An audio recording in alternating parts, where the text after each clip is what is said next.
regular board meeting to order at 5 p.m. Roll call. Director Delmar here. Director Hicks here. Director Kilber here. Director Neely here. Director Mangler. Administrators reports. So I will talk as we go through because I have some things about me about sensitive items. So that's all right. I'll just do that as we go through this. Very good. So I just wanted to share just some general reflections. I had an opportunity in some of my other meetings with other boards that I serve just to share just a similar perspective, and I want to share the same thing here. And also, I just think it's relevant, pertains to, to the audience in the room. As the superintendent here, I try to grow and improve and become better and more effective in my job every year. I mean, just like all of our educators and staff do. And one thing that has really standing out to me this summer that I've reflected a lot on through some different readings and things that I've done when I have the opportunity and a little bit more time in the summer months is just my gratitude. I'm extremely grateful for the opportunity to serve the school district. I'm extremely grateful for the leaders that I get to work with, the staff that I get to work with, and the board that is here to serve the school and the community. As I think we're experiencing tonight, leadership is not always easy. It's very difficult, and I'll just share a personal reflection for myself. It's very difficult for me because relationships to me are incredibly important. I always seek to form positive relationships. I care about the people that I get to work with, interact with, and encounter on a daily basis. And sometimes the role of a leader in the school can often come in conflict with relationships. And one of the ways that I've tried to grow in my service to the school district is in being willing to have critical conversations, make difficult decisions, and always doing so in the interest of our students. I believe deeply in the 7 habits and try to model my own practice after it. And one of the things that I come back to often is just that idea of win-win, because I believe in so many instances it's not always this or that. It's an and. How can we reach an outcome that both parties feel good about and move forward? But there are instances where win-win isn't enough when our kids are losing. I'm all for win-win as long as our kids and our community are winning first. And so that's one thing that I think we've had reflections on and conversations about as a board and admin team. And I know the process of hiring Dr. Raby to serve this building and be our principal was very much focused on hiring a strong leader who can effectively serve our school, help to improve our culture, and give our kids the kind of educational opportunities that they deserve. And so I'm just extremely grateful to work with Dr. Raby, to work with all of you, and to have the opportunity every day to do this work, despite how difficult and challenging and stressful and anxiety-inducing it can be sometimes.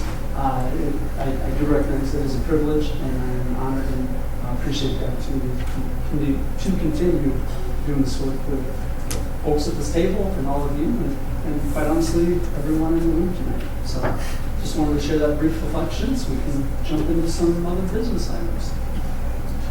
General business of the board. Consent items, agenda, minutes, bills, finances, and personnel.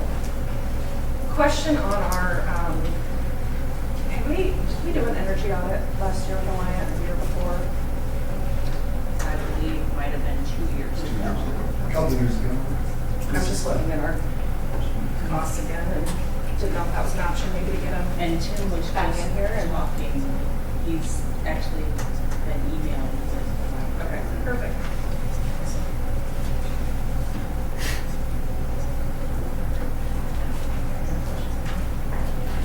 Under personnel, we did have some interviews today, extended an offer for a custodial position. The applicant accepted the position contingent upon board approval, and so we wanted to add a recommendation of Michael Moore, M-O-O-R-E, as full-time custodian for the building.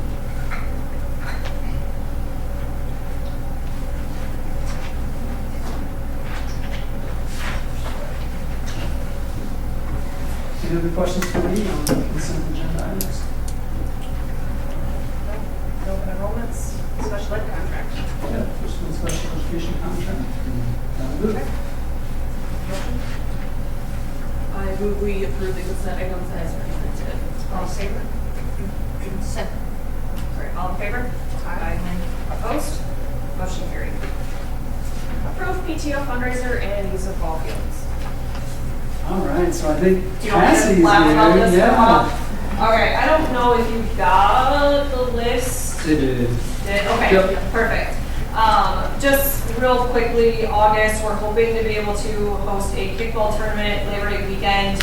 And we were hoping to be able to use the fields here upon approval of that from you guys as part of the Lions Club thing that they do all weekend, as if we can get teams and stuff like that, as a little bit of a fundraiser for us as well. And then, I don't know if you had any questions about what other ideas we have throughout the year, and that's why I'm here to answer those.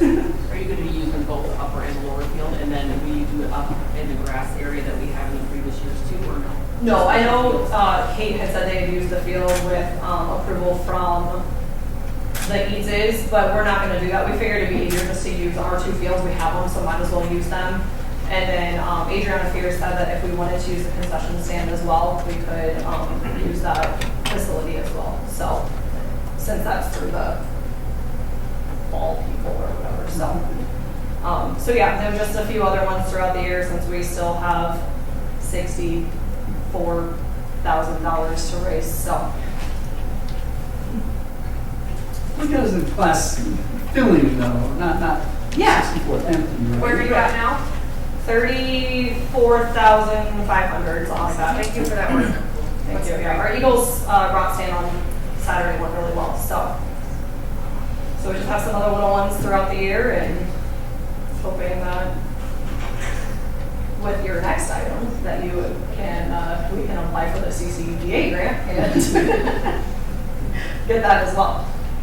I don't know if you're all aware, but Cassie is a local celebrity now. Maybe she'll yes. send some autographs after the meeting, but she did appear on a local news story about the fundraising efforts. I was going to play the video for everybody and embarrass It's Cassie, really okay. but You really don't need to.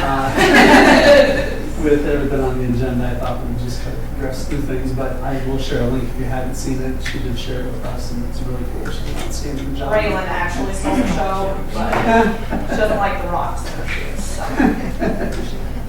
Did you? Okay, good.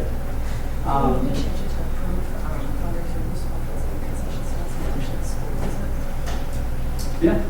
Yeah. We'll change it to approval of PTO fundraiser, use of ball fields and concessions. Okay, I wasn't Just sure. the school, Okay. just so we're covering all our bases. Okay, that's perfect. Thank you. I'll make the motion we approve. All in favor? Aye. Opposed? Motion carried. Approve resolution supporting Delwood CSD PTO's application for the CCDA grant, including 25% on reward. So Cassie and our PTO have taken an incredible initiative to work on fundraising efforts, including the exploration of grants to help fund this project. And so it is a county development association grant. And Cassie, do you want to speak to what that is or how you came about that? We tried to apply this winter, but it was not accepted because of some errors on how I filled it out, which is fine as a learning curve. And Adam actually and I had talked with the lady down there in Clinton, and she's going to help us with this next one. But she sent to me in an email, and that's why I wanted to make sure this got on the agenda today, because it has to be on the school board's minutes for us in order to be approved for the PTO to apply for it, is the way I read it. And so this grant is through Clinton, and if we do receive it, then yeah, we have to make sure that we have at least 25% of what we get already raised, which I think we're already pretty much there. So hoping to apply for 50,000 and see what happens. Yeah.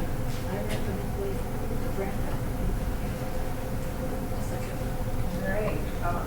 All in favor? Aye. Opposed? Motion carried. Approve the 25-26 staff handbook. Exhibit 5. I want to start by just commending Dr. Rigby for the work that she's done. She's put in considerable effort to kind of restructure and make it a lot more user-friendly and be able to find and access the necessary information. I'm going to project to the TV behind us here and allow her to kind of go over some of the major highlights. If any good questions about any particular item, please bring them up. We won't go item by item just because of time constraints, but please let us know the questions that you might have. So I can just talk to the process real quick while it's coming up. So we had convened a handbook committee back midway through the year. We had a secretary on there, we had assistant business manager on there, we had a teacher, and we had a para. And we talked through potential changes that needed to be made in staff and student handbooks. But we also talked about, like, there were a lot of updates. Neither handbook was user-friendly at all. Like, I would try to find something that took me like 10 minutes to get there. So I know it's hard for me, it's hard for everyone else. So just trying to make everything easy to find and also just make it clear there were things that weren't in there that should have been in there and things that no longer needed to be in there that we took out. So we kind of, I grouped it into categories. There's tabs for each section, so you can kind of go in there. A lot of the stuff was the same, but like there would be board policies in weird places, and so we just try to align that better. And then we did kind of dive deeper into some things around employee conduct and teacher management. And we also kind of added some forms in there. So we had an under an hour form that we added. If you need to request unpaid leave, there's a form for that. So just making sure that's easily accessible to staff in the handbook. We talked about so we have two main goals for this next year, and the one is just respect and treating others with kindness and really building culture around that. And so putting things in the handbook that clearly outline these are what we expect from every single staff member in our building, whether it's a custodian, whether it's a teacher, whether it's the person who runs the building or the superintendent. These expectations stay the same and being very specific about what we expect out of everyone. And it's really hard to expect students to treat others with respect when we aren't doing the same thing. And then we also added a lot of specifics under teacher management, specifically related to how we're trying to boost our social media presence, increase the newsletters that teachers are sharing with parents, and just making sure, we had a great move last year, I felt, with Class Dojo, getting parents more involved and getting to see the things that their kids were doing in the classrooms, and also making it easy for them to communicate with teachers and staff. But we're looking to take that a step further. I know when I came to Delwood, I had no idea about all the amazing things that teachers and staff are doing every day. And I think we really need to push that out, not just the community, but the surrounding communities as well, and just promote and advertise the great things that our teachers are doing. So kind of more work around that, and just outlining those very clear expectations of what we expect. So I feel really good about this. I mean, it was a lot of work, but I think it was work that was well overdue. And just talking to everyone in the building and getting different perspectives about the things that needed to be done for that. And just kind of fine-tuning and being very specific about what we expect. I would just like to say I appreciate the specificity I found in this. When I started the board, I read the handbook, and I found myself going back and forth, and he did a masterful job. Thank you. I move we approve the 2025-2026 handbook. Second. All in favor? Aye. Opposed? Motion carried. Approve the 25-26 student parent handbook as listed.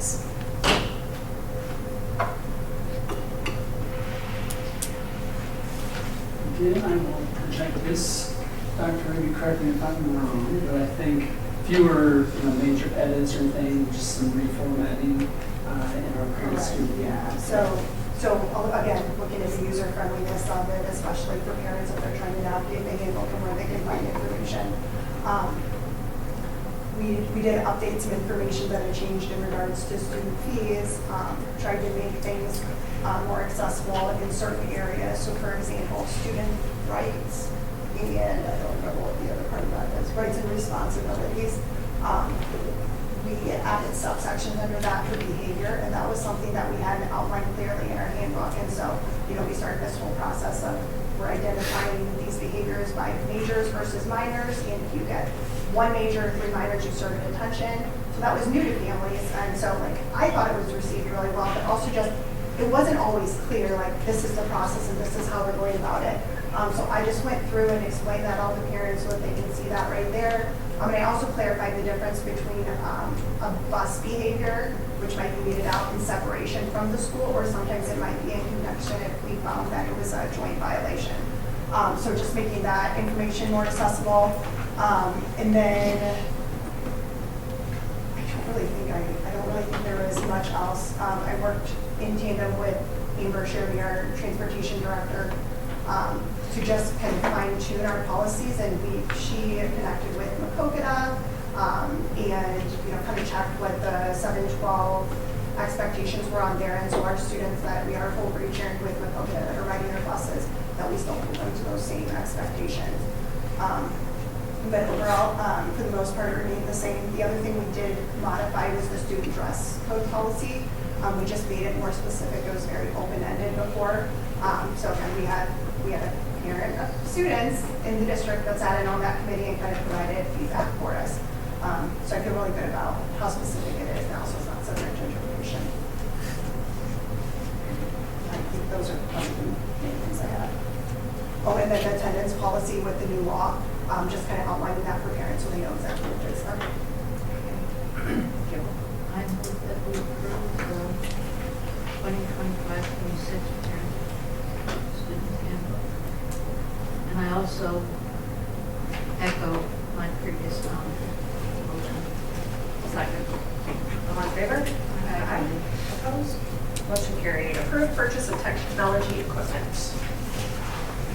So as I mentioned in my notes that I shared with board members, we do have a number of, essentially a class set of iPads that have reached their life span or capacity. And so recommended that we replace those. Those are primarily used in our kindergarten classroom. Also, a few new ones will be on hand as backups, and then also a few made available regularly for talented and gifted programming.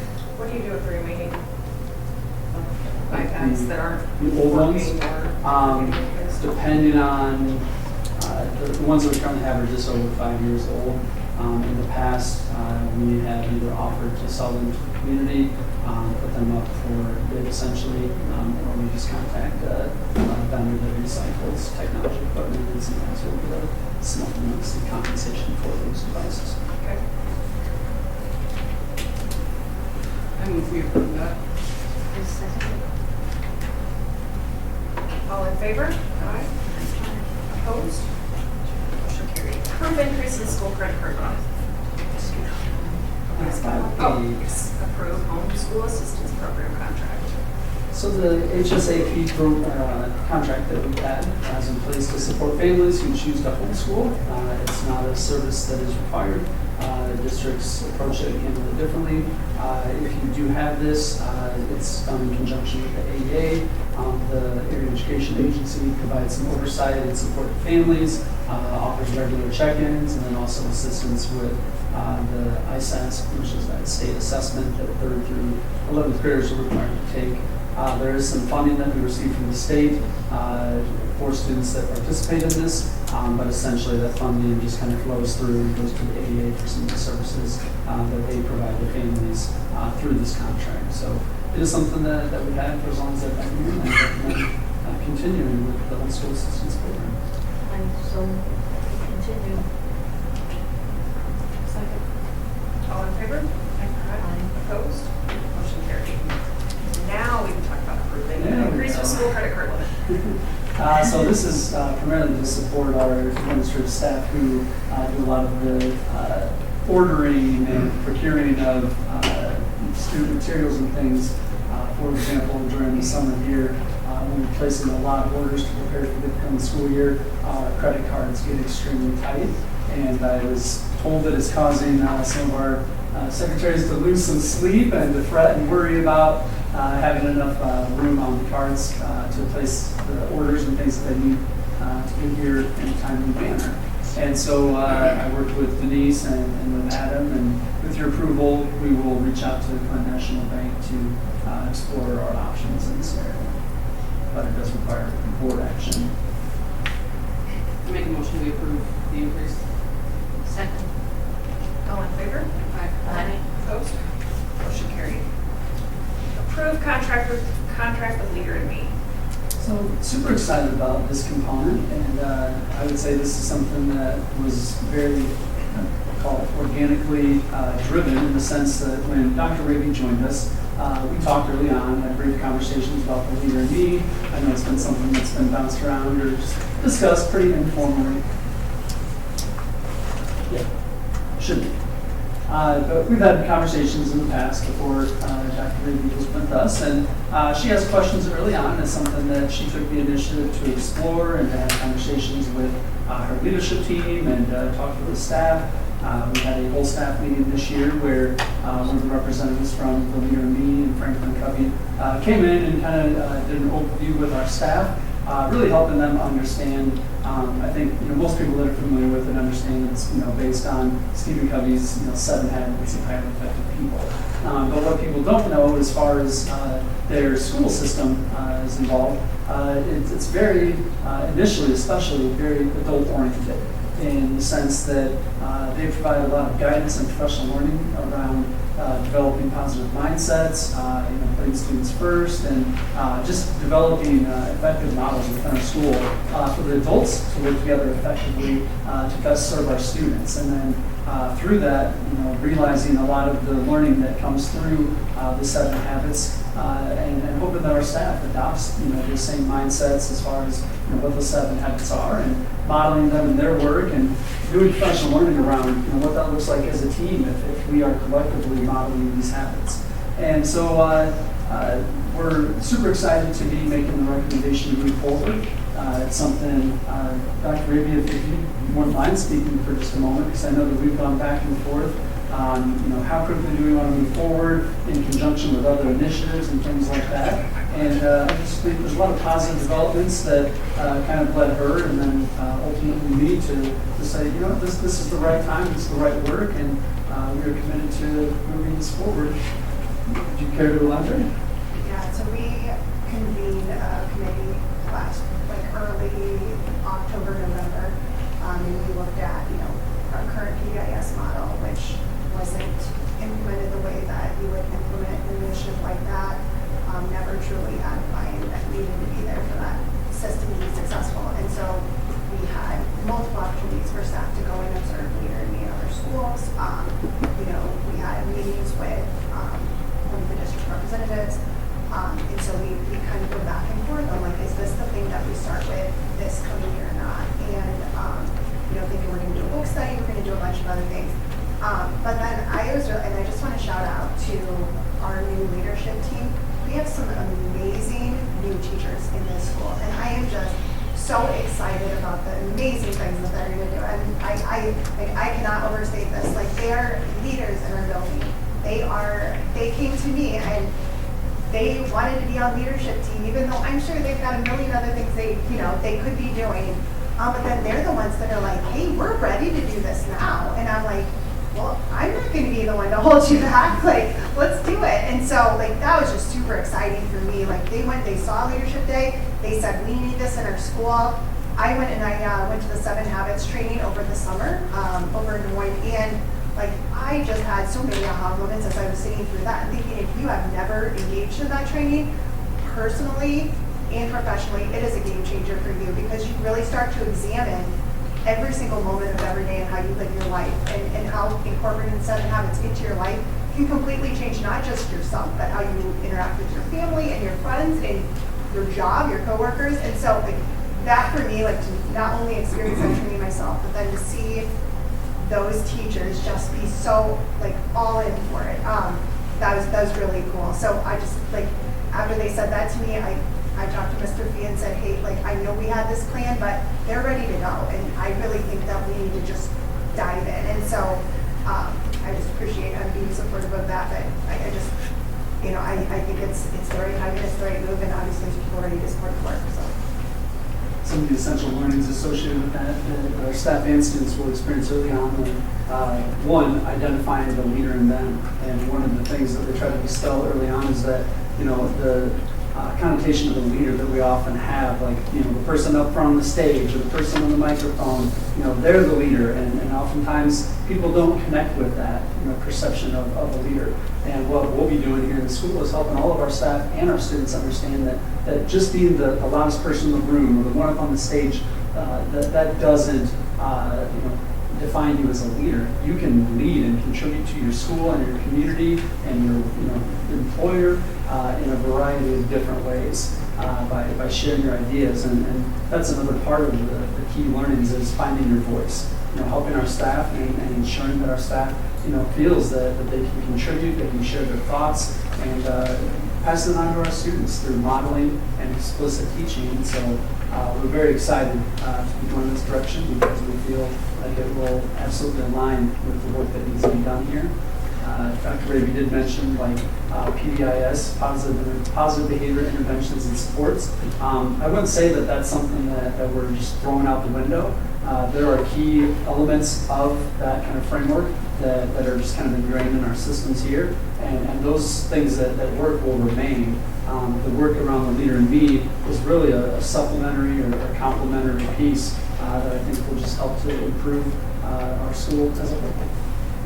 How long has Andrew been doing it? Andrew has been doing it for probably about a dozen years. So I just completed my 9th year there, and they were a few years in when I joined them. Why is the year 4 cost increased after 2 and 3? Good question. So it is a little goofy, and those costs are associated with a large cost that's incurred through grant funding that they receive. I would have to look into that further, but my initial understanding is that this all aligns with training that's being done. So it's broken down more. If you look in the exhibit folder, it breaks it down. If you want, I can pull it up, but it corresponds with different levels of training and support that we receive. And so my understanding is that there's just another component in year 4 that has a different cost assigned. Perfect, thank you. I recommend that we approve it as presented. All in favor? Aye. Opposed? Motion carried. Approve partnership with Bright Tools ELA Resources in the town.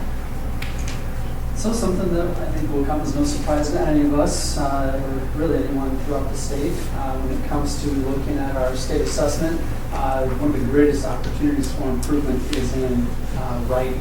I think we've had many conversations at the board table many times about just the quality of young people's writing today in a world where they spend so much time in text messaging and social media and things like that. Oftentimes the art of effective writing can get lost, especially from writing in a professional context.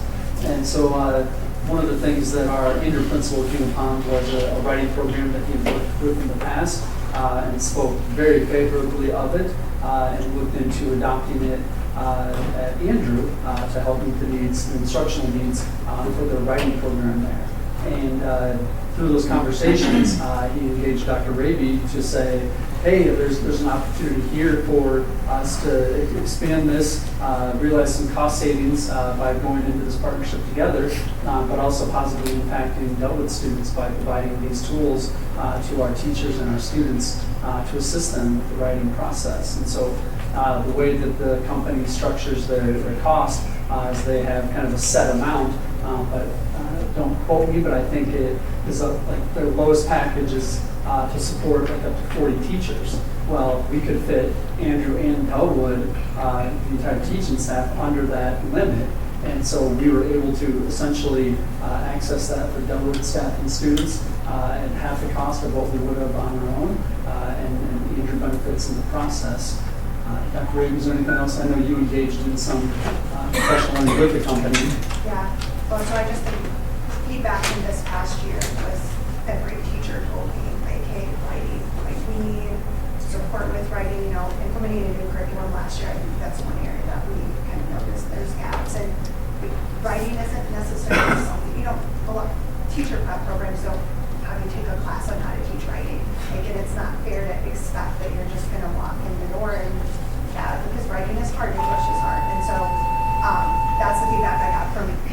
especially every teacher in this building, is we want to learn. How do we teach writing better? How do students learn writing better? And it's reflected on our state assessments. I think that's an area of growth for us. And so just really impressed based on the stuff that I heard about them. They're very targeted in their approach. And then you go throughout a process where you identify specific types of writing that you want to provide development on. And then you get a focus on those specific areas, and teachers develop lesson plans around those specific areas. So it might be like opinion writing, and so you have the question development session on it, and then you work as groups, and teachers try to create lesson plans around it, and they implement the classroom, and you talk about what worked and what didn't. And so it's just very targeted. I think that's going to be very cool. That's exciting. That's always been a big pet peeve of mine. So some other writing. So And I have to second that. At the library, I'm just sad that the children that come in and express themselves. So if we're done, I really do recommend to accept this. Second. All in favor? Aye. Aye. Opposed?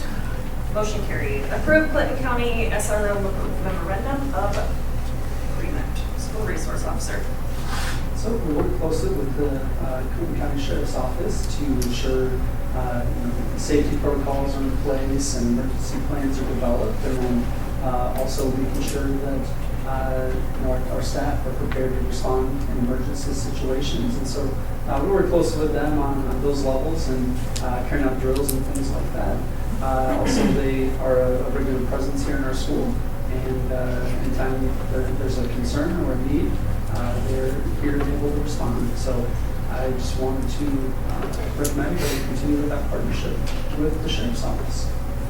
I move that we approve the Cook County SRO as presented. I second. All in favor? Aye. Opposed? Motion carried.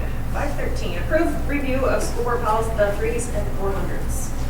So we looked at these policies last month. This is policies 300 through 400, students and staff. It's a process that we engaged in to ensure compliance with most recent laws and Iowa code. It was done at the discretion of the Association of School Boards, and just recommend approval of the policies as they've been presented. Everybody have a chance to go through. I move that we accept. I'll second. All in favor? Aye. Opposed? Motion carried. Correspondence items? Just the 2 letters from the recipients that received the Winfield Scholarship. Those are being passed around right now.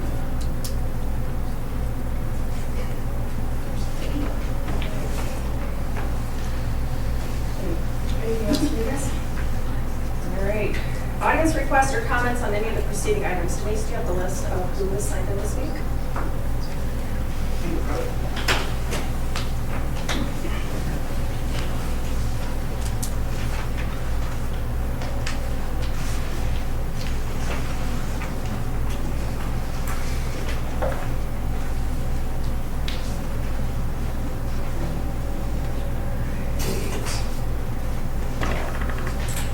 Okay, so Richard Betts is first on our agenda to speak. I will give you 5 minutes. We will be, 5? well, is anybody else, we have that other meeting. I don't need 5. Okay, I'll give you 2 minutes. You may speak. I do ask that everything does remain calm and orderly. And I'll set a timer. I'm Dr. Richard Betts. Under Delwood Board Policy 213, citizens may speak on any agenda item, not just those listed preceding item 7. Tonight, you're about to hold a hearing on Teachers' Employment Agenda Item 8. Over the last 2 years, I've heard from multiple excellent teachers throughout districts forced to resign after Superintendent Fee forcing them into an ultimatum: resign or be fired. They were not leaving voluntarily. They left to protect their professional records. I urge the board to thoughtfully investigate past resignation cases, because when good teachers are driven out under coercion, that reflects on leadership, not them. It has been brought to my attention that Mr. Fee has a pattern of pushing teachers out in all 3 school districts he oversees. I encourage you to reach out to former Delwood teachers, ask why they resigned, and evaluate whether Superintendent Fee's leadership caused undue stress or fear. Ask yourselves, how many more have quietly moved on because they feared speaking up? We deserve leadership that attracts and retains dedicated educators, not one that forces them out. So tonight, I ask you to give the teacher in the hearing a fair and transparent review, not one colored by Mr. Fee's agenda. Investigate past employee resignations as possible ultimatum incidents. Consider the broader inappropriate impact of superintendent leadership driven by intimidation. Ensure future personnel decisions reflect respect, fairness, and integrity, not threats and ultimatums. Our teachers deserve better, and our students do too. Thank you. Okay, thank you for that. According to this, that's the one I have signed in to speak. I had sent an email. We'll need you to sign in on here as well, please. And you will also have 2 minutes. According to our, it's noted in the policy as well. There you go. You just want to put that start by the name to speak. Or you can have it over under the agenda item that you're speaking on.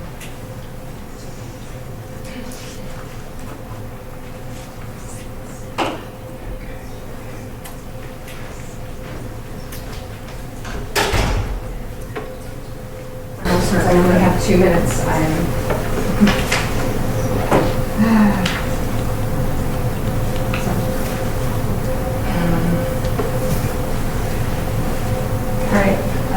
well, my name is Shelley Morton, and I've taught here for almost 4 years. I'm here because I wanted to share with you what has occurred behind closed doors this past year.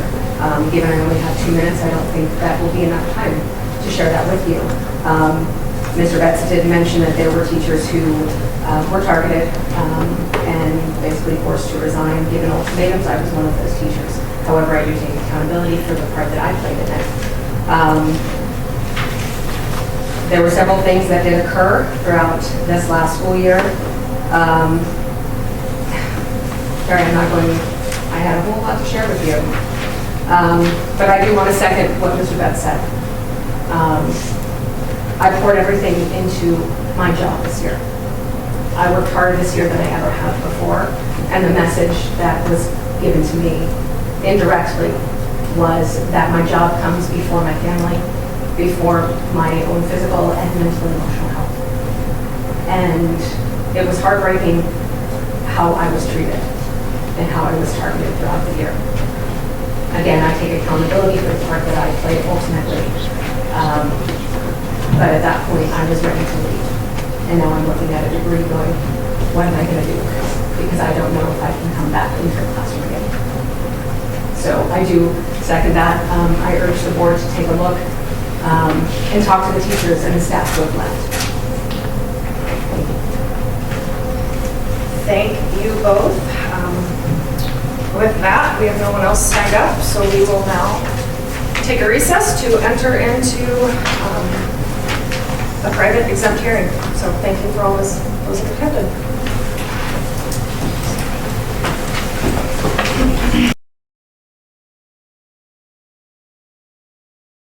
Open session after recess for a private hearing. The board can go ahead and move forward with taking action on the superintendent's recommendation. May I please have a motion to terminate the teacher contract of Charlie Onimus effective immediately? Roll call vote. Oh, so you need a second. Sorry. It's a second motion. So I make, You can make a second. I'll make a second. Director Eberhard, Yes. Director Kilberg, Yes. Director Hicks, Yes. Director Healy. Yes. You need a motion to. I'll make a motion to adjourn. Yes. A second? Adjourn at 10:23.